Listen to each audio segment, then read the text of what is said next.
Well, my craziest story happened in Mexico. I was playing in Monterrey, in the north of Mexico, and I was in this place called La Huasteca, which is like a desert mountain area, far in nature, far from the city and everything. And we had a really good party. And as I was playing, we had a nice group of people. We had like about 600 people like dancing. And as I was playing, I suddenly see the people from the public jumping on stage, coming, climbing on stage, climbing on the speakers and coming at me with scare in their face. They were like very afraid, and I couldn't hear anything, but suddenly I looked in the background and I would see like people with guns, like army people with guns shooting in the air and everything. And I was like, what is going on? But I've never seen that. I'm from Switzerland, so I don't know any of that gun business. So I decided to grab my computer. The music was still playing, the track was still playing, and I ran out of stage and everybody was running everywhere. It was complete chaos. And I ended up like finding myself in a ditch next to barbed wire when the Mexican cartel, they were actually Mexican cartel from, they came and they brought us back with guns back into the party place. And as we went behind the stage of the party place, I decided to jump under the stage and to hide myself so that I would be invisible. I would be under the stage and nothing would happen to me. So they gathered everybody in front of the stage, and somebody from the cartel came and looked under the stage. That's when I was discovered. But under the stage, there was about 4 or 5 guys, 4 or 5 kids, just like hiding in the same way that I was hiding. The guy came under the stage. I got out of the stage and I started running to those barbed wire. I grabbed those barbed wire. I just destroyed my pants. It was like this, basically. And I just ran into the desert as a guy behind me was shouting and shooting guns in the air, or maybe at me. I don't know. I was just running. So that's how I escaped this crazy story. That was probably one of the craziest story ever in this psytrance scene. Hopefully I'm here. Everything is fine. But that's part of life. Wow, Nick, that was a crazy story. One of the craziest I've heard so far. There are many more to come, but this is really one of the craziest. Yeah, that was pretty bad. For how long you have been DJ now? It's been, my first album was in 2004. I had another project before. But yeah, about 15, 20 years of like this crazy DJ life. It's a dirty job. Somebody has got to do it. Yeah, I agree. Anyway, so what about the music now? I've seen recently you released something, of course, on United Beats with Sonic Species. Yeah, we just released a track called Untamed Beast with Joe Sonic Species, and it went really well. I have a new track with Ollie Wisdom, Space Tribe. I have some tracks with Yes Tomorrow.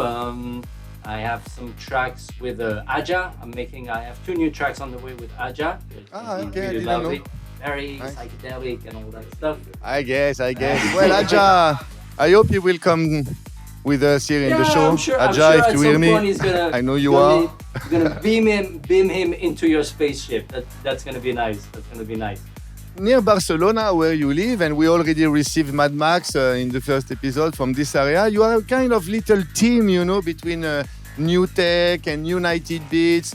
Yeah, exactly. It's super easy. It's really cool actually to have like all these people around and to go to the studio, listen to tracks, get comments, and you get to work with it, and you get to really build something very nice in the end. Plus, Bart takes care of the mastering, so in the end, it's just like, okay, no worries, all good.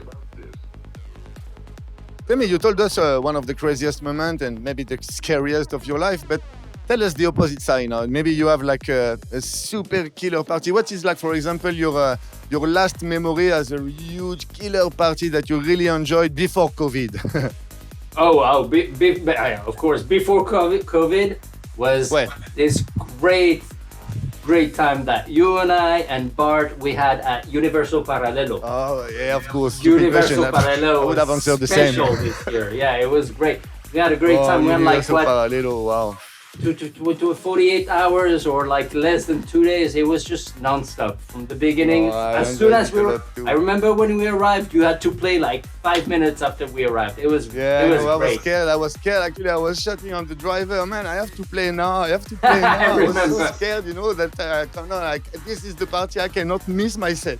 But That 7 hours was of great. driving from the airport was like hell. It But was when we hell. arrived, But we wow, that made was it. We made Universo it. Parallelo, guys. I think we will make something about it for sure in the show. I mean, there cannot be a show about trance without the Universo Parallelo party Yeah, somewhere yeah, for inside. sure. It's such a fantastic place. It's like a not to be missed festival in a human life experience.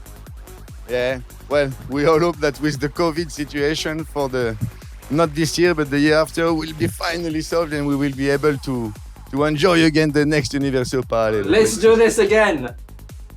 Well, that was very nice to come here. Anyway, for sure in the year you will come back again and with Striker and when the album of Wickeds will be released. Anyway, we will do something special about it.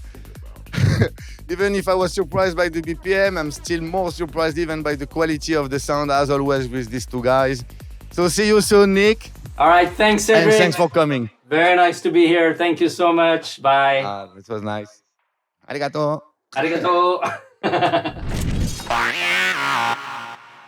Hello, my friend. Wow, I'm very happy to see you here. Huh? No, in the beginning I didn't see you, and I was thinking, I didn't see them, and now I see you.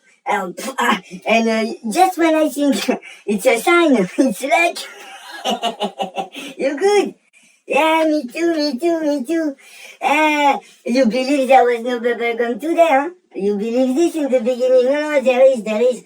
They are very happy with my job. They give me more responsibility. They say, yes, we give you more time even. You can go. You say something. I say, yes, of course. What I say, yeah, you go, you say something, So, yeah, man. So it means I do good job. So I'm very happy. And now, so I'm here. So wait, give me 1 second. Something.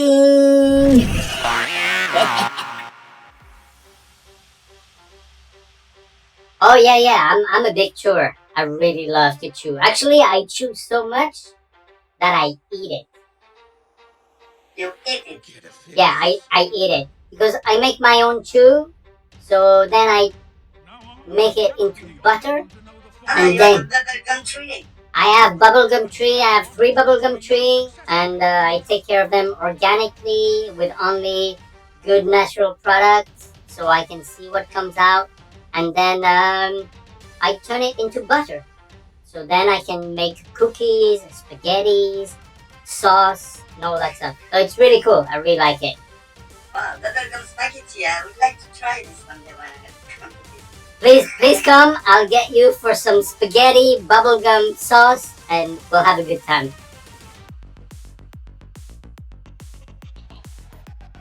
Well, I eat what I work. It makes me feel really cool. Like, very mellow, and then I have lots of ideas, creative stuff, and then I'm in the studio and I make music for like 2-3 hours. And if I need more, I make another coffee with another spoon. Totally, I totally consider it. It is a medicine. It's a sacred medicine. It helps rebalance the whole body, especially when you eat it instead of taking it in other forms. So eating the chew is really healthy. It's really good for the body and your digestive system. There's lots of little chemical components that starts happening, and you feel really good. So yeah. The potion of the wackos?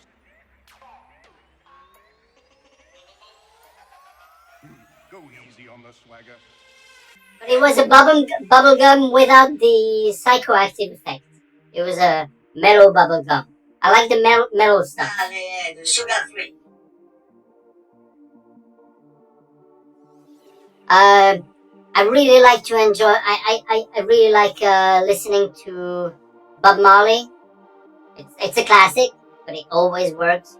Pink Floyd, all that old psychedelic rock and roll music, and reggae stuff, Rastafari, all that stuff.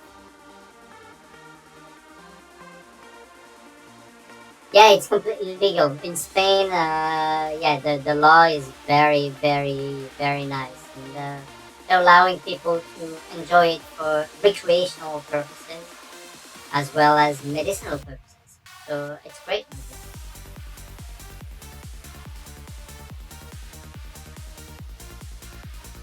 Well, the pharmaceutical companies will lose a lot of money if this was legal. That's for sure, because it has lots of medicinal properties, and also it's a mind expanding nutritional food. So it helps with opening the mind and the conscience. So that's probably one of the reasons why it is not allowed in many countries.